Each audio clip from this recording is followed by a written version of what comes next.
Ito talaga yung isa sa mga recipe na hindi talaga mawawala kapag kami mga handaan, celebration, at kung ano-ano pa. Ang exact measurement nito ay makikita sa dulo ng ating video.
At alam ko hanggang ngayon ay nanonood pa rin kayo. Paki-comment naman kung ano pang klaseng palaman na pwede natin gawin.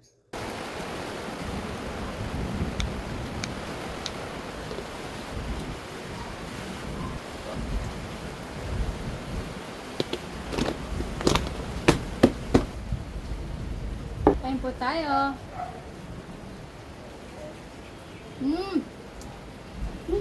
Ha? Tamang-tamang tipla. Hindi nakakauman. Yan.